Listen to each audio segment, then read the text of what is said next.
Mais moi, je voulais avoir un travail pour l'été, mais je n'avais pas de référence pour avoir un travail. Alors, à cause de ce programme, j'ai pu avoir des références et de l'expérience.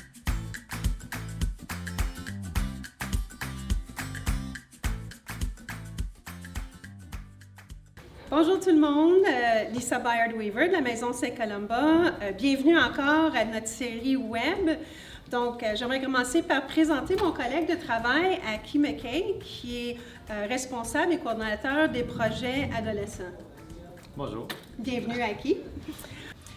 La dernière fois qu'on s'est rencontrés, on a parlé avec les gens d'Action Gardien, un organisme communautaire qui nous ont fait part du besoin d'adresser le 12 à 16 ans et qu'il y avait une manque de services, une manque de programmation pour cette démographie-là.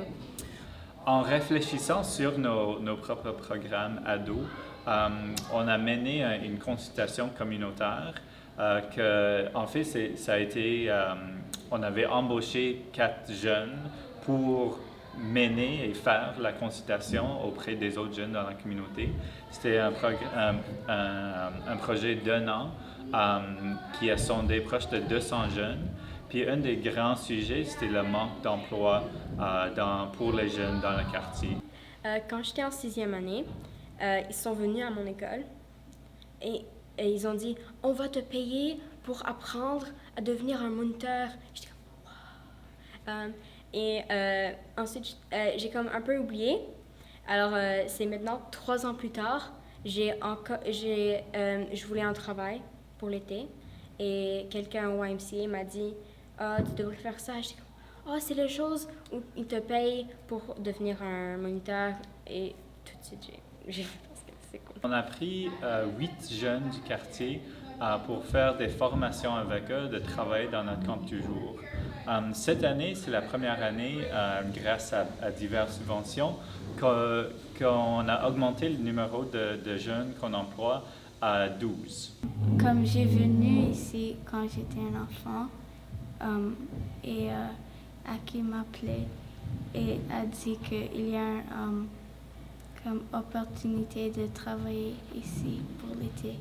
En février, on commence des formations sur les sujets comme comment animer des activités, comment intervenir auprès des jeunes avec des comportements difficiles, la communication entre équipes, l'anti-oppression.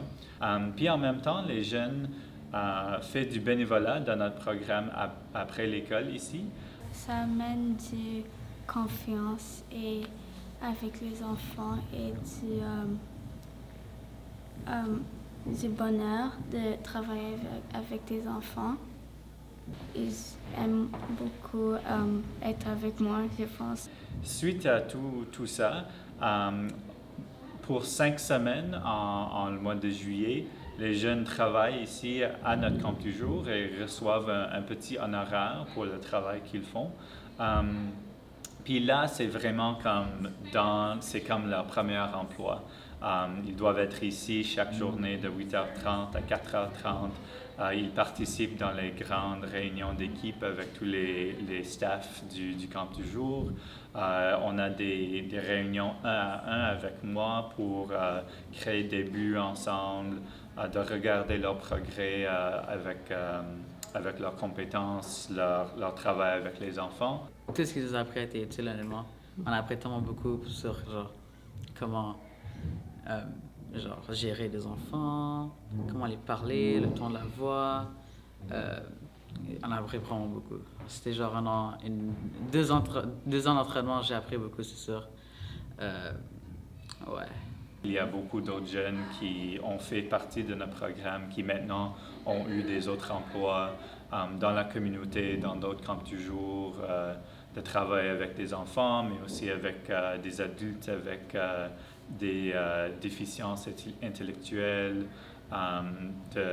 juste beaucoup de différents emplois dans la communauté.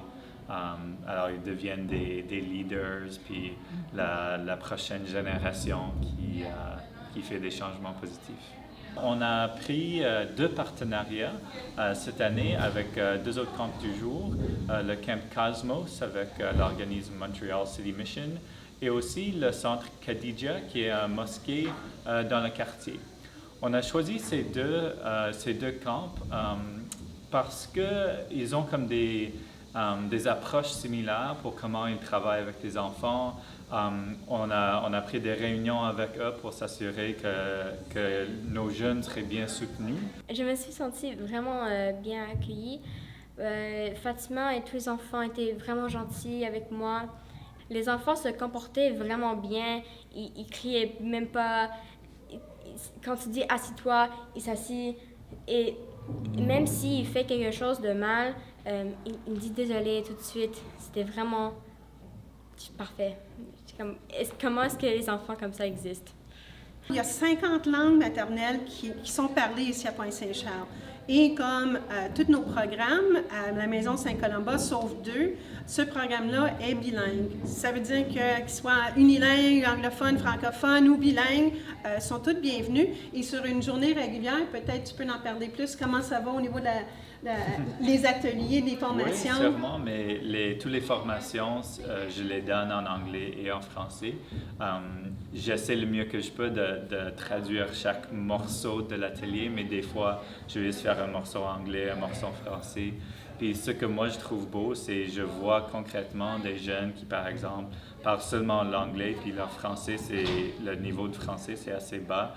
Après qu'ils complètent le programme, parce que les ateliers, c'est comme, il y a des parties en français, mais surtout aussi de travailler avec des enfants qui parlent juste français. Ça leur pousse à apprendre, puis de devenir beaucoup plus comme à l'aise à parler, puis on voit comme à la fin de la programme des jeunes qui parlaient pas beaucoup de français ou pas beaucoup d'anglais, qu'ils peuvent juste s'exprimer beaucoup plus. J'ai pensé que ça va être comme plus difficile parce que avec la langue ou quelque chose, mais les enfants parlent anglais, français et c'est plus facile que j'ai pensé.